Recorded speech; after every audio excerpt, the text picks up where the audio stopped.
Favourite വേൾഡിന്റെ വചനക്കേൾവിയിലേക്ക് എല്ലാവർക്കും സ്വാഗതം. പ്രതിദിന വിശുദ്ധ വേദപുസ്തക വായന 873 ദിവസം. ഹോശയുടെ പുസ്തകം 13-ാം അധ്യായം. എഫ്രയീം സംസാരിച്ചപ്പോൾ വിറയലുണ്ടായി.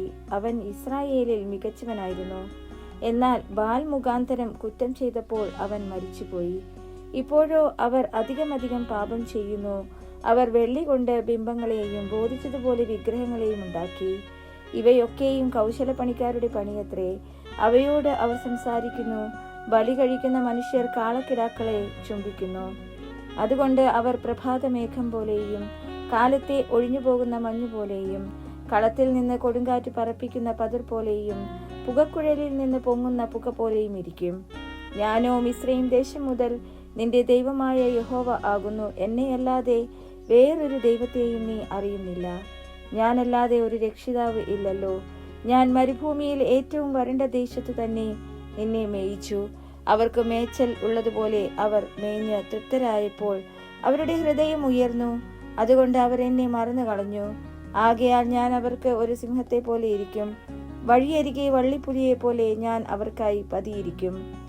കുട്ടികൾ പോയ കരടിയെ പോലെ ഞാൻ അവരെ എതിരിട്ട് അവരുടെ ഹൃദയത്തിന്റെ നെയ്വല കീറിക്കളയും.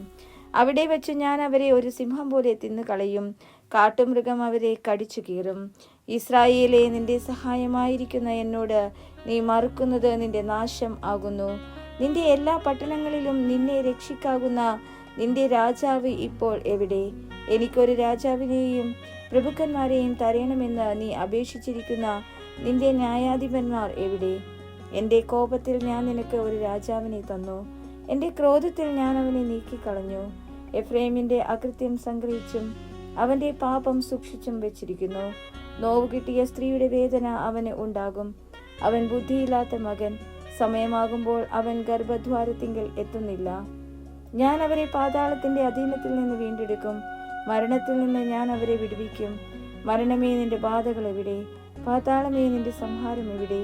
എനിക്ക് സഹതാപം തോന്നുകയില്ല.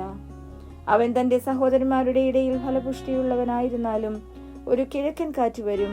അവന്റെ ഉറവ് വറ്റി കിണർ ഉണങ്ങിപ്പോകുവാൻ തക്കവണ്ണം യഹോവയുടെ കാറ്റ് മരുഭൂമിയിൽ നിന്ന് വരും. അവൻ സകല മനോഹര വസ്തുക്കളുടെയും നിക്ഷേപത്തെ കവർന്നു കൊണ്ടുപോകും.